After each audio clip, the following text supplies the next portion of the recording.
November 3rd, 1918. A clear, cold day in the German port city of Kiel.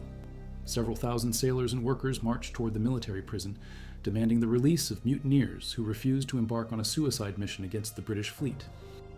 Lieutenant Steinhäuser and his patrol blocked their path. Warning shots ring out.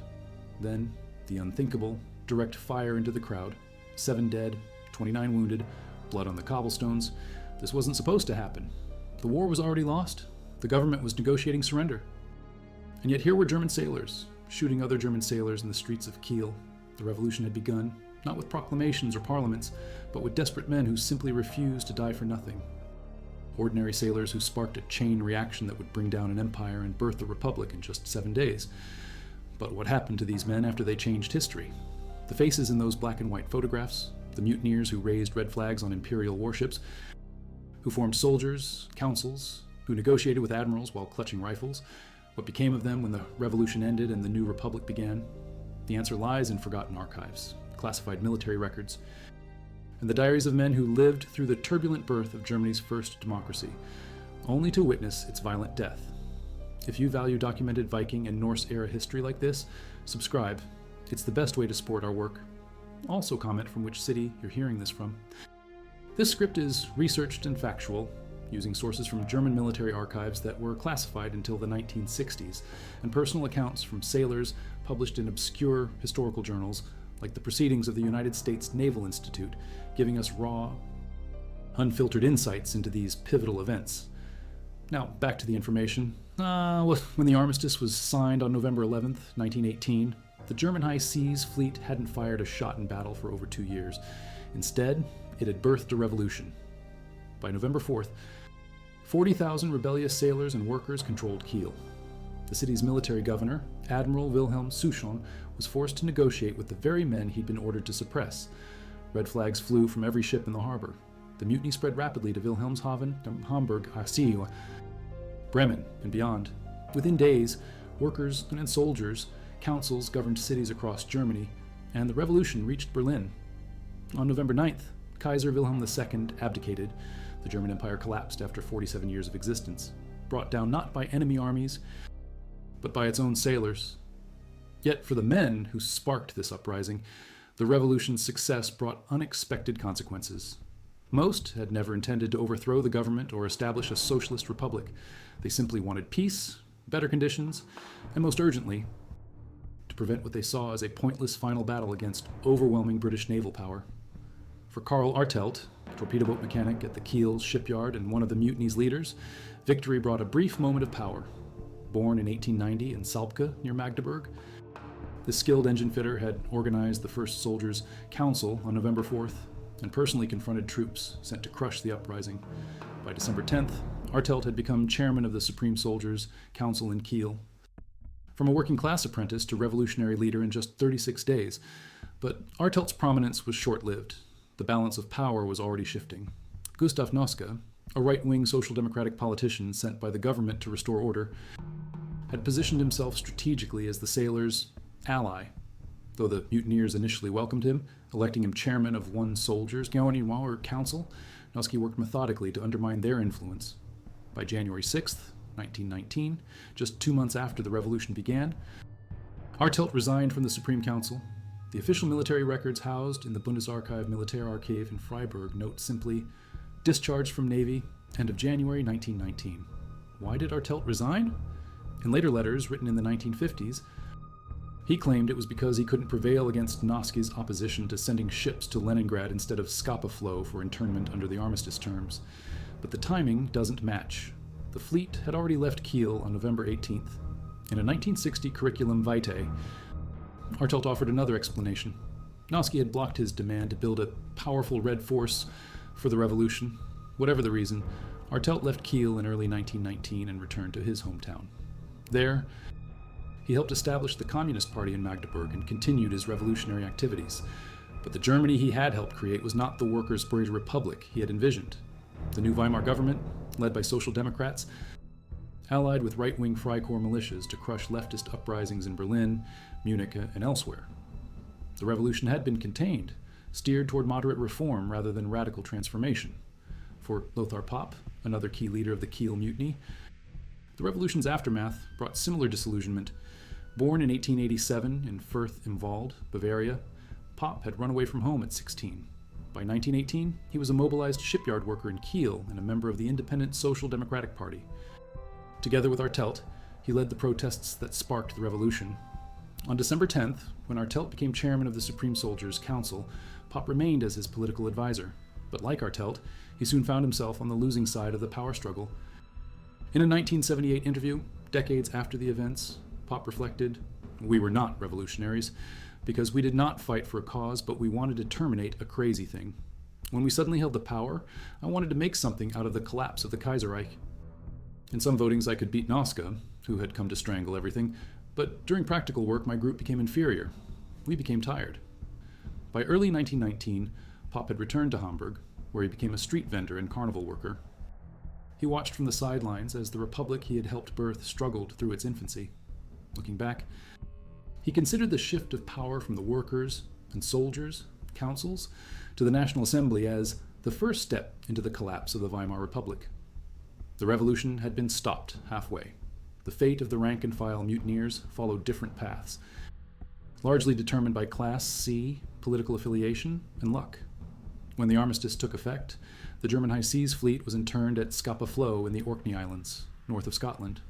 Under the terms of surrender, 74 German warships, including 11 battleships, 5 battle cruisers, 8 light cruisers, and 50 destroyers, were escorted by British vessels to this remote anchorage on November 21, 1918.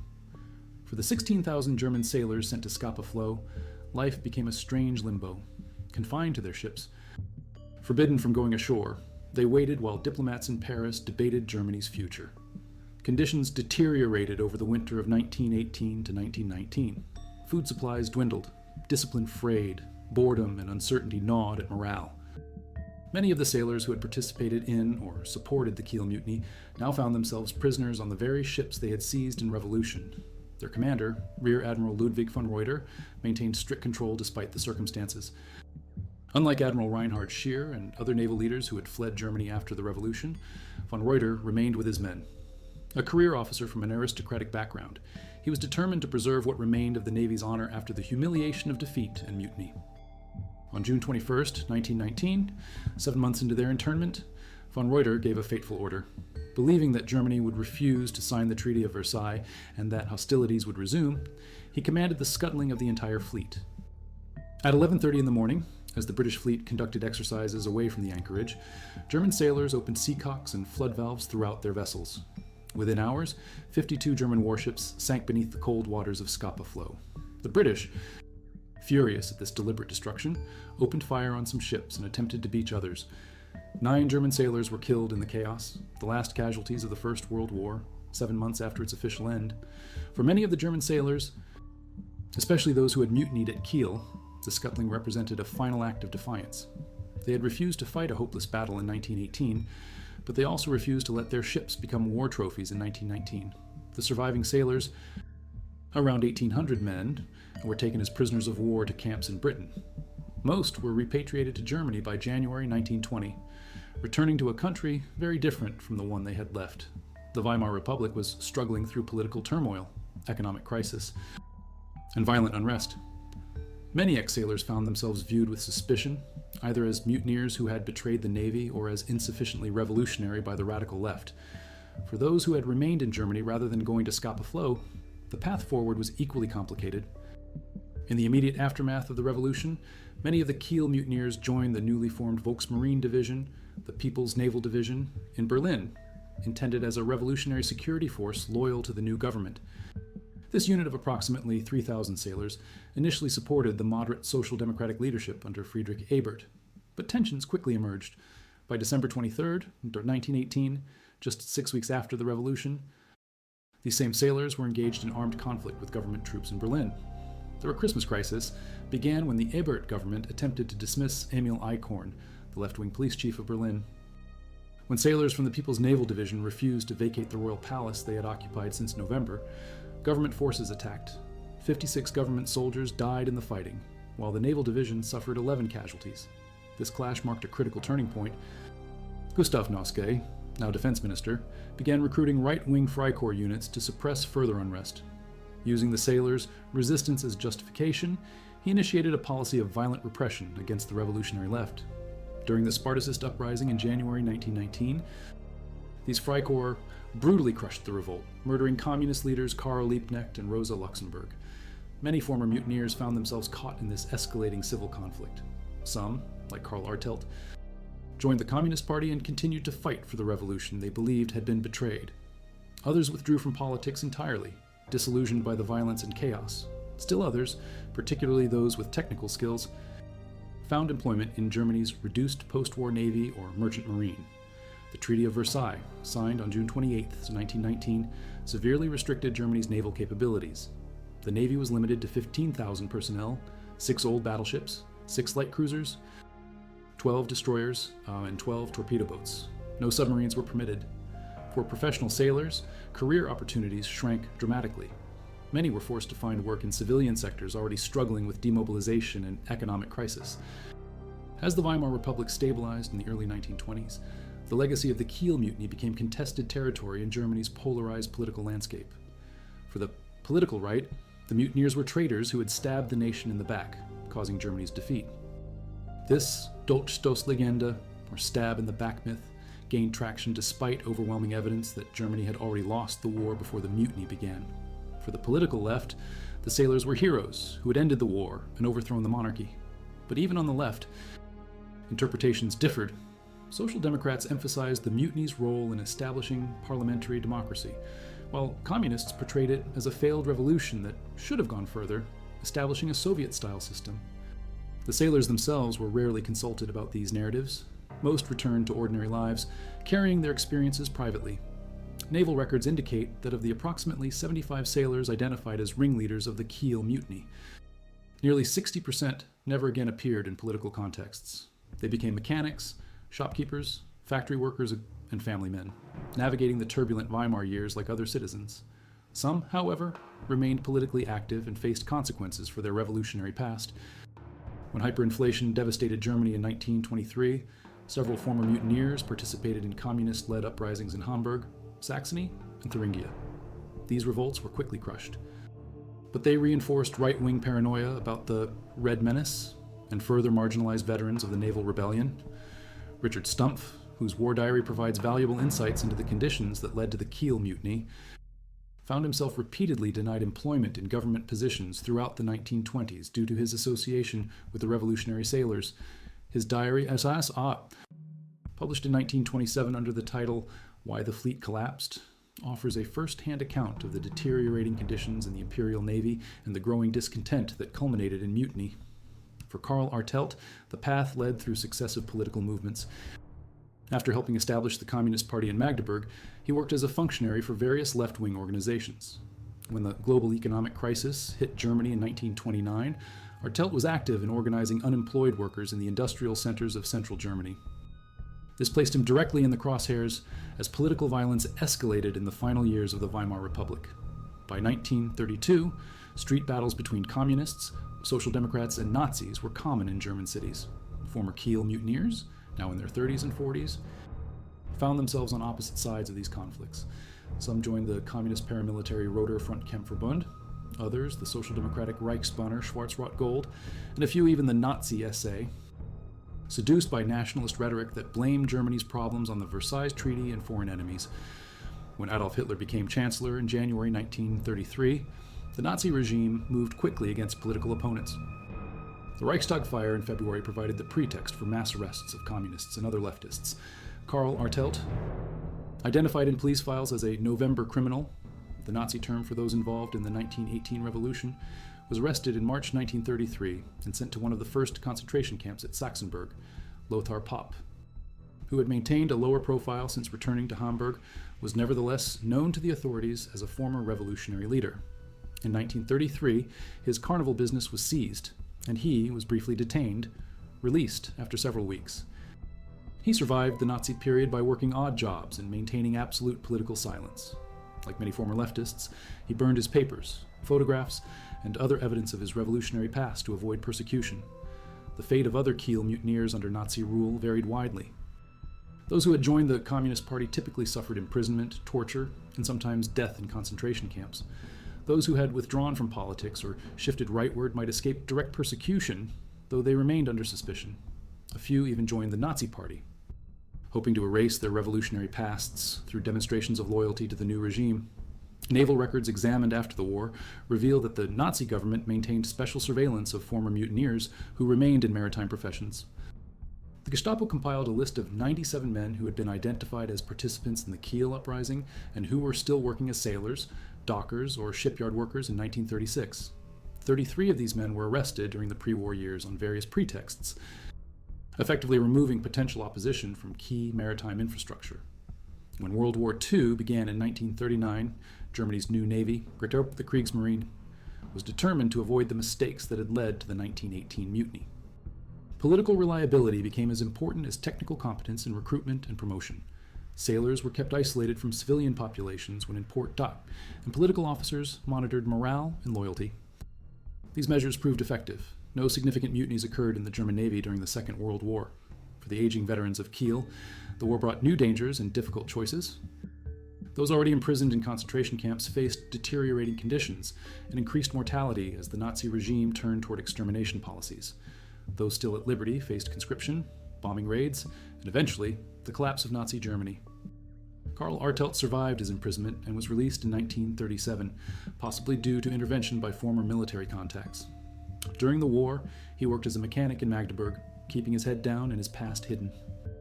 When American forces occupied the city in 1945, he emerged from the shadows and made contact with communist organizers preparing for the post-war order. Lothar Popp survived the war in Hamburg, living through intense Allied bombing that devastated the city. In 1945, at age 58, he witnessed Germany's second defeat in his lifetime and the end of the regime that had persecuted him. Like Artelt, he reconnected with political contacts as occupation authorities sought Germans untainted by Nazism to help rebuild local government. With Germany divided between Western and Soviet occupation zones, the surviving Kiel mutineers found themselves separated by the emerging Cold War. Those in the Eastern Zone, like Karl Artelt, generally fared better under the Soviet occupation authorities and the subsequent German Democratic Republic, which celebrated the 1918 revolution as part of its founding mythology. In East Germany, Artelt received recognition as a revolutionary hero, was awarded medals, and gave lectures about his experiences to school children and factory workers. Those in the Western zones faced a more complicated situation. The Federal Republic of Germany, established in 1949, had an ambivalent relationship with the Weimar legacy. While embracing parliamentary democracy, West Germany's early political climate was decidedly conservative, influenced by Cold War anti-communism and the integration of many former Nazis into positions of authority. In this context, the Kiel Mutiny was often portrayed as a regrettable breakdown of discipline rather than a democratic uprising. Lothar Popp, living in Hamburg in the British Zone, later West Germany, received little official recognition during the early post-war decades. He continued working as a street vendor into his 60s, a revolutionary leader reduced to selling trinkets to tourists. It wasn't until the 1960s, amid growing interest in German democratic traditions, that historians and journalists began seeking out Popp to record his memories of the Kiel events. The division of Germany created a divided memory of the Kiel Mutiny. In East Germany, the sailors were celebrated as revolutionary heroes who had fought for socialism and peace, streets, schools, and military units were named after Karl Artelt and other mutiny leaders. Annual commemorations marked the anniversary of the uprising, and official histories emphasized its role in the struggle against militarism and capitalism. In West Germany, the mutiny received less attention and was generally framed within the context of military defeat and the establishment of the Weimar Republic, rather than as a revolutionary moment. When mentioned in textbooks, the focus was typically on the sailors, opposition to a feudal battle rather than their political demands or the councils they established. The contrasting treatments reflected the Cold War's ideological battle lines. Each German state claimed the parts of the Kiel legacy that supported its narrative while downplaying or reinterpreting others. The mutineers themselves, now entering old age, watched as their lived experiences became historical symbols manipulated for political purposes. Karl Artelt spent his final years in East Germany, honored by the state but increasingly troubled by the gap between socialist ideals and reality. In November 1948, with approval from Soviet and British occupation authorities, he traveled to Kiel to speak at rallies commemorating the 30th anniversary of the mutiny. It was his first return to the city that had made him famous, now rebuilt from wartime destruction but divided, like the country itself, between competing visions of the future. In the 1960s and 70s, Artelt became highly decorated in East Germany and regularly lectured about his revolutionary experiences. Yet private correspondence suggests he maintained a critical distance from the regime. Recognizing parallels between the authoritarian tendencies of the GDR and the imperial system he had helped overthrow. From mid-1980 until his death on September 28, 1981, he lived in the Klarazetkin retirement home in Halle, Saale, a 90-year-old revolutionary whose life spanned Imperial Germany, the Weimar Republic, Nazi dictatorship, and Soviet-style socialism. Lothar Popp survived until April 1980, reaching the age of 93. In his later years, he was interviewed for West German television documentaries about the Kiel Mutiny, offering first-hand testimony that complicated official narratives on both sides of the Berlin Wall. Having experienced the entire arc of modern German history, from Wilhelmina Empire to Cold War division, Popp maintained that the sailors had never intended revolution, but simply wanted to terminate a crazy thing, the war itself. As Germany moved toward reunification in 1989, interest in the Kiel Mutiny increased. Historians from both East and West began collaborative research, accessing previously restricted archives and interviewing the few surviving participants and witnesses. The story that emerged was more nuanced than either state's official version, revealing the complex motivations and diverse fates of the men who had raised the red flag in Kiel Harbor. Since German reunification, the Kiel Mutiny has been reassessed as a pivotal moment in the country's democratic tradition. The sailors are now generally viewed as neither traitors nor communist revolutionaries, but as ordinary men who took extraordinary action to end a catastrophic war. Streets and squares in Kiel bear the names of Artelt, Popp, and other mutiny leaders. Annual commemorations draw participants from across the political spectrum. In June 2012, 31 years after Karl Artelt's death, the Municipal Council of Nebra declared his grave an honorary site. This small gesture symbolized Germany's reconciliation with a historical event once too controversial to commemorate without political division. Today, the Kiel Naval Museum includes extensive exhibits on the mutiny, presenting it as part of Germany's complex journey toward democracy. Yet, despite this rehabilitation, many individual stories remain obscure. Naval personnel records destroyed in World War II bombing raids, deliberate purges of politically sensitive documents by both Nazi and Cold War authorities, and the natural reticence of many participants have left gaps in our understanding of what happened to most mutineers after their moment in history. What we do know with certainty is that the sailors who sparked Germany's revolution in November 1918 came from ordinary backgrounds and, for the most part, returned to ordinary lives.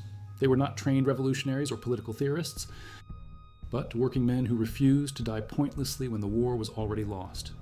Their act of refusal changed history, bringing down an empire and establishing Germany's first democracy. The democracy they helped create proved fragile, lasting just 14 years before succumbing to internal enemies.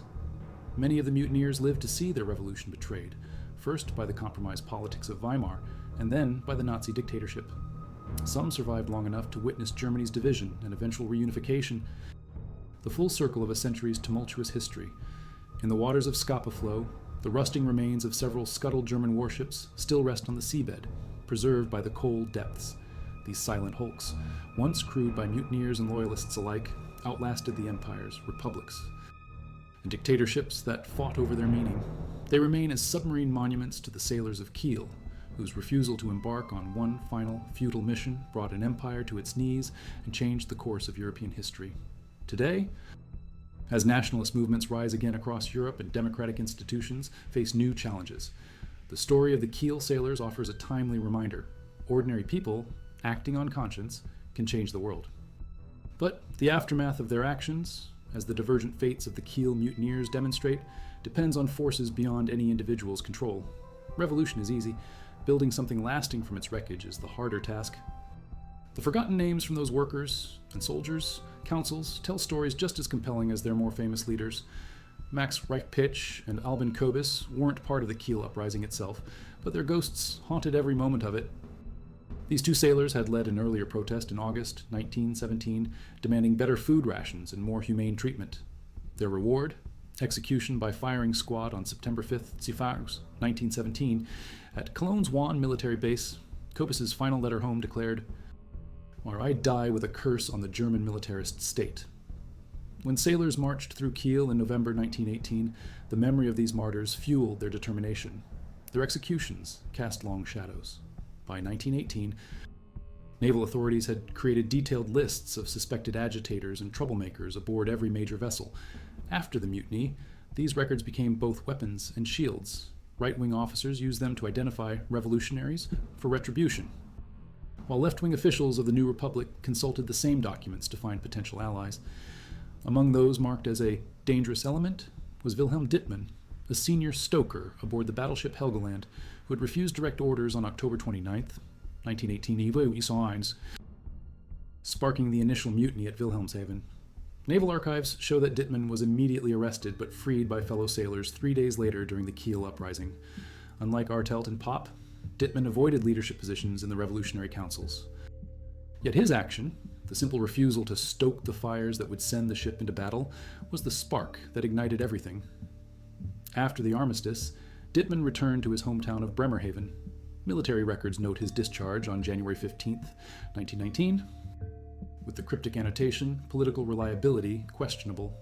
In Bremerhaven, he found work as a mechanic in the commercial shipyards, maintaining a deliberate distance from political organizations. When interviewed by a local newspaper in 1928, on the 10th anniversary of the revolution, he stated only, "I did what any man would do. I refused to die for nothing." This sentiment, resistance born from self-preservation rather than ideology, was common among the rank-and-file mutineers. Naval historian Daniel Horn interviewed dozens of surviving mutineers in the 1960s and found that fewer than 20% described their actions in political terms. Most spoke of survival, futility, and the absurdity of sacrificing more lives when defeat was inevitable. The battleship Thüringen witnessed some of the most dramatic scenes of mutiny. On October 30th, 1918, sailors disabled the vessel's electrical systems and raised red flags. When loyal officers attempted to retake the ship, they were overpowered and confined to their quarters. The ship's logs, preserved in the German Naval Archives, end abruptly that day with a notation, "Command structure compromised. Document discontinued by mutineers." Johann Beckers, a gunner's mate aboard Thüringen, became the ship's revolutionary commander for 3 crucial days. When the mutiny spread to Kiel, Beckers sailed the battleship into the harbor with red flags flying, a potent symbol of sailor power. Yet after the revolution, Beckers disappeared from historical records until 1933, when Gestapo documents mention his arrest in Hamburg as a dangerous subversive with revolutionary background. Released after 6 months in protective custody, Beckers then vanishes from written history until 1946, when American occupation authorities in Bremen recorded interviewing a Johannes Beckers, former naval mutineer, as a potential Democratic appointee for local government. The interview notes describe him as physically diminished but mentally sharp, with detailed knowledge of naval operations and strong anti-fascist credentials. He was appointed harbor administrator in Bremen, a position he held until 1953. The man who once commanded a revolutionary battleship ended his career overseeing tugboats and fishing vessels, a modest epilogue to his moment of historical significance. The mutineers who were sent to Scapa Flow faced unique challenges, isolated on their ships for 7 months. Under nominal British supervision, but effective German command, they experienced a strange continuation of naval discipline after the revolution it had spawned had already transformed Germany. Admiral von Reuter, their commander, was no revolutionary, but a traditional naval officer, determined to maintain order and, ultimately, to deny the Allied powers their prize. Ernst Heilmann, a radio man on the battlecruiser von der Tann, kept a diary during the Scapa Flow internment. His entry for June 21st, 1919, the day of the scuttling, reveals the complex emotions of men caught between revolution, defeat, and defiance. At 1100 hours, the signal came. Paragraph 11. Confirm. We all knew what it meant. For months we had prepared, loosening valves, identifying their critical flooding points. The mood is strange, not jubilation, but grim satisfaction. These ships that we refused to die in during battle, we now deliberately sink. Is this victory or final defeat? The British boats are racing toward us, firing warning shots. Too late. Water is already pouring in below decks. I have packed my small bag. We will be prisoners, but the ships will rest on the seabed, not serve under enemy flags. This is our last act as the Imperial Navy, though the Empire itself is gone. Heilmann spent 6 months in a British prisoner of war camp before repatriation to Germany in January 1920. His subsequent career illustrates the divergent paths available to former mutineers in the Weimar Republic. Using his technical training, He found employment with the new German postal and telegraph service, eventually rising to a mid-level management position by 1932. When the Nazis took power, his employment record was examined for political reliability. Finding no evidence of continued revolutionary activity, authorities allowed him to retain his position throughout the Nazi period and into the post-war era. Such quiet accommodations with successive regimes were common among former mutineers. Many found that technical skills acquired in the Navy, electrical engineering, radio operation, mechanical expertise provided pathways to civilian careers regardless of political circumstances. These men, like Heilmann, often maintained a deliberate political neutrality in public while preserving private memories of their revolutionary moment. Others found it impossible to separate their naval past from their political identities. Hans Beckers, no relation to Johann, had been a junior officer candidate aboard the light cruiser Emden when he joined the mutiny. Unlike most mutineers, he came from a privileged background. His father was a professor of mathematics in Dresden and had been destined for an officer's career before the revolution intervened. After returning from Scapa Flow, Beckers completed a law degree at Heidelberg University, a rare achievement for a former mutineer. In 1922, he joined the legal department of the Reichsmarine, the diminished navy permitted under the Versailles Treaty. This apparent contradiction, a former mutineer serving the navy he had once rebelled against, reflects the complex reintegration of revolutionary sailors into the Weimar state. Beckers specialized in cases involving discipline and sailors' rights, using his position to quietly advocate for improved conditions while working within the system. Naval records indicate that between 1922 and 1930, he handled 137 cases of alleged insubordination, winning reduced sentences or acquittals in over 70%. His superiors noted his effectiveness while expressing concern about his tendency to sympathize excessively with the enlisted perspective. When the Nazis came to power, Beckers was immediately dismissed from his position. He returned to private practice in Hamburg, avoiding politics and specializing in maritime commercial law. In 1942, at the age of 44, he was conscripted into the Wehrmacht and sent to the Russian front, where he died during the retreat from Stalingrad in January 1943. His personnel file, reviewed by Gestapo officials before his conscription, still carried the notation, former mutineer, Scapa Flow Group, politically unreliable. The People's Naval Division in Berlin represented a direct continuation of the Kiel Revolution, transplanted to the capital. These sailors, approximately 3,000 strong, initially secured key government buildings and supported the new republic. Their distinctive uniforms, naval garb with red armbands, became iconic images of the revolution, but their relationship with the provisional government quickly soured as political divisions emerged. Friedrich Ebert Betz, the social democratic leader who became Germany's first democratic head of state, initially relied on these revolutionary sailors for protection. By December 1918, however, he viewed them as a threat to orderly government.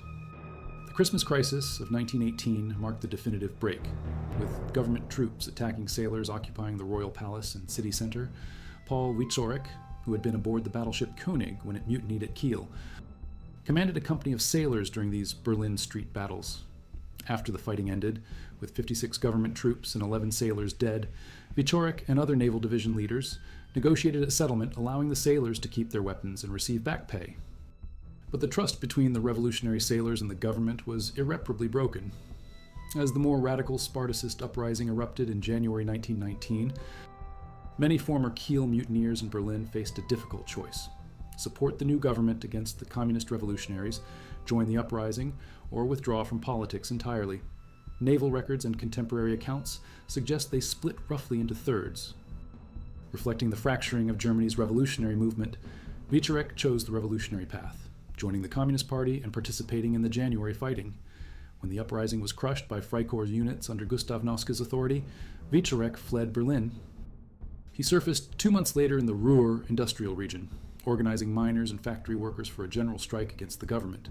Arrested in March 1919, he spent 14 months in prison before benefiting from a political amnesty in 1920. The 1920s found Wieczorek working as a Communist Party organizer in Hamburg, maintaining connections with other veterans of the naval revolution. Police surveillance reports from 1923 note his involvement in the Hamburg Uprising, another failed communist revolt. Escaping arrest, he fled to the Soviet Union, where he received political training at the Lenin School in Moscow before returning to Germany under a false identity in 1925. For the next 8 years, he operated as a clandestine communist organizer, moving between Germany's major ports and industrial centers. Arrested by the Gestapo in March 1933 during the Nazi suppression of the Communist Party, Wieczorek was sent to the Esterwagen concentration camp. He died there in October 1934, allegedly while attempting escape. His body was never returned to his family. Wieczorek's revolutionary trajectory stands in stark contrast to comrades like Heinrich Meitmann, another Kiel mutineer who served in the People's Naval Division. Meitmann, a torpedo specialist from the cruiser Pillau, had been among the first to join the Sailors' Council in Kiel. In Berlin, he participated in the defense of government buildings during the tumultuous transition, but grew disillusioned with revolutionary politics after the Christmas fighting. In February 1919, Meitmann accepted the government's offer of integration into the new Reichsmarine for former sailors willing to pledge loyalty to the Republic. This pragmatic choice was made by approximately 700 former mutineers, according to Reichsmarine personnel records. For men with specialized naval training but few civilian prospects in a collapsing economy, it offered a path to stability. Meitmann served aboard patrol vessels enforcing the restricted naval activities permitted under Versailles. His service record notes commendations for reliability and technical proficiency, while avoiding mention of his revolutionary past.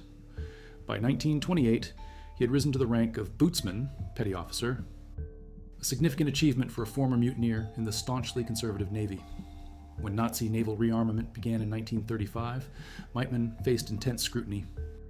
Nazi Party members within the Naval Command identified him as a former revolutionary element, but his decade of loyal service and technical expertise worked in his favor. Rather than dismissal, he was transferred to shore duty as an instructor at the torpedo school in Flensburg. Safely removed from command positions, but still utilizing his skills, Meitmann survived the war and continued serving in the West German Bundesmarine, established in 1955, retiring as a senior petty officer in 1961. His obituary in the 1974 Naval Veterans Bulletin made no mention of Kiel or revolution, describing him simply as a sailor who served Germany through difficult times. This sanitized history reflected both personal choice and institutional preference for forgetting revolutionary episodes in the Navy's past. The tension between revolutionary history and institutional memory was particularly acute in the German Navy's treatment of the Kiel events. The Reichsmarine of the Weimar era maintained strict silence about 1918 in official publications, treating the mutiny as a shameful episode best forgotten. Officers who had served in the Imperial Navy and continued into the Weimar period enforced this silence, creating an environment where former mutineers who rejoined the service learned to bury their revolutionary pasts. Admiral Erich Raeder, who commanded the Reichsmarine from 1928 and continued leading the Kriegsmarine under Hitler until 1943, had been chief of staff to Admiral Hipper during the events of 1918. Raeder's memoirs, written after the Second World War, dismissed the Kiel Mutiny as the work of a small number of politically agitated men who intimidated the loyal majority. This interpretation, contradicted by historical evidence, reflected the naval establishment's need to preserve institutional honor by minimizing the scale and significance of the revolt. For former mutineers who had rejoined the Navy, this official narrative created a double life, publicly accepting the institution's version while privately knowing the truth. This duality intensified under Nazi rule, when association with the 1918 revolution could mean dismissal, arrest, or worse. The compromise many made was silence and outward conformity, preserving their revolutionary memories for private reflection or carefully chosen confidants. Otto Preussler, who had been a signalman aboard the battleship Markgraf during the mutiny, exemplified this careful navigation of political winds. After brief service in the People's Naval Division, he returned to his home region of Silesia in 1919. There, he joined the border security forces established to defend Germany's eastern frontier against Polish claims following the Versailles Treaty. These units, known as Grenzschutz Ost, occupied an ambiguous position between regular military and paramilitary status. For Preussler and other veterans of Kiel, they offered employment when economic opportunities were scarce. They also attracted men across the political spectrum, from former Freikorps fighters to leftist veterans, united primarily by opposition to Polish territorial gains rather than coherent political ideology. When these border units were integrated into the regular army in 1921, Preussler received a commission as a junior officer, rare recognition for a former mutineer. His personnel file notes his technical competence and disciplined bearing, while tactfully omitting his revolutionary background. Over the next decade, he served in various signals and communications roles, rising to the rank of lieutenant by 1932. The Nazi seizure of power placed Preussler in a precarious position. His Kiel past was documented in military records, but his subsequent loyal service and technical expertise made him valuable to a regime pursuing rapid rearmament. The solution, implemented for many former mutineers with needed skills, was transfer to specialized technical units, where political reliability was considered less critical than in command positions. Preussler spent the Second World War in signals intelligence units on the Eastern Front, eventually rising to captain despite the political mark against him. Captured by Soviet forces in 1945, he spent 9 years in Soviet prisoner of war camps before being released to East Germany in 1954. There, ironically, his Kiel background, so problematic under Nazi rule, became an asset in the communist state that celebrated the 1918 revolution as part of its founding mythology. From 1954 until his retirement in 1967, Preussler taught communications technology at a technical college in Rostock, occasionally giving lectures about his experiences in the Kiel Mutiny.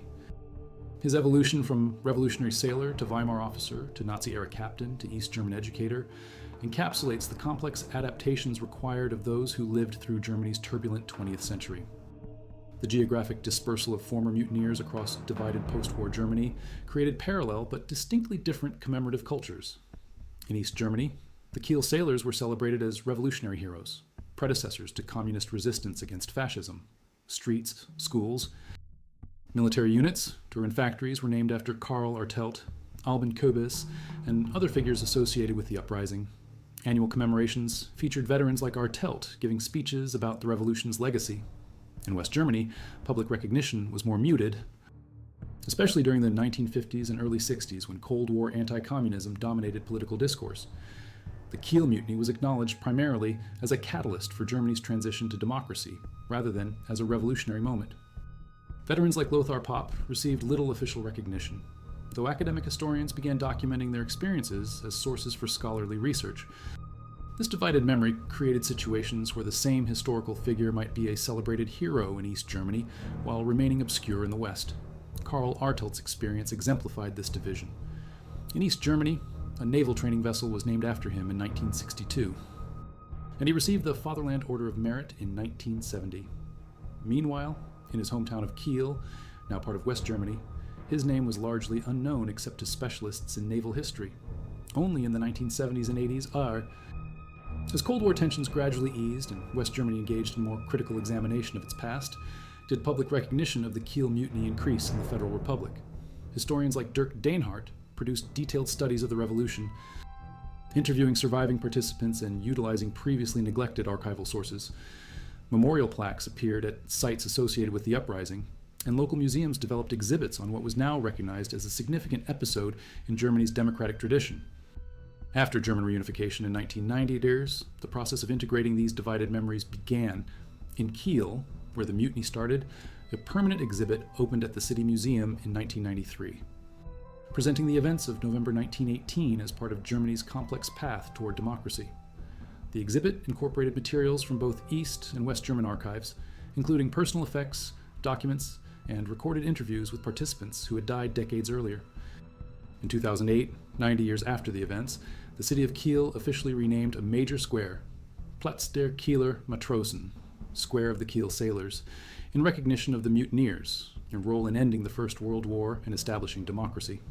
The accompanying memorial, featuring stylized waves and ship forms in steel, lists no individual names, but honors collectively the sailors whose actions changed German history. For the few direct participants who lived to see this recognition, it represented belated acknowledgement of their historical significance. The last verified survivor of the Kiel Mutiny, Helmut Kalkbrenner, who had been an 18-year-old apprentice aboard the torpedo boat V-130 when the uprising began, died in 2001 at the age of 101. In his final interview, given to the Kieler Nachrichten newspaper on the 80th anniversary of the mutiny, he reflected, "We were young men caught in extraordinary circumstances. Most of us weren't thinking about revolution or politics.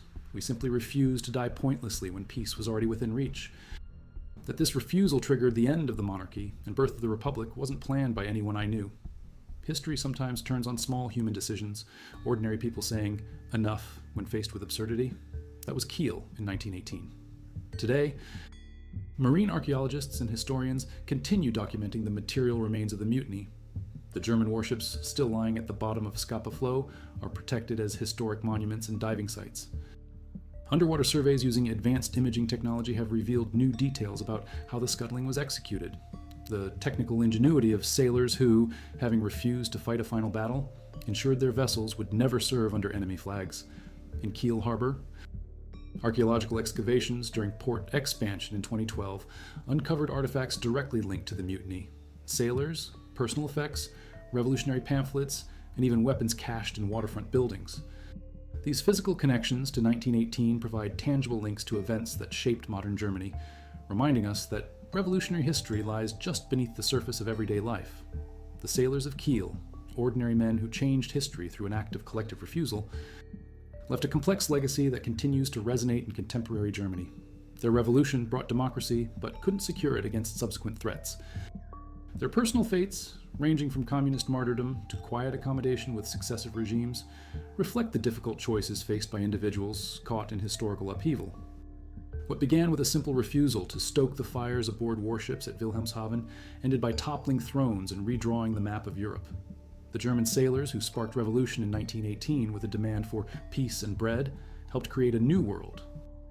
Though few lived to see it stabilize into lasting democracy, their story reminds us that history's great turning points often begin with small acts of conscience by people whose names rarely appear in textbooks. Ordinary men and women who simply say no when ordered to participate in madness.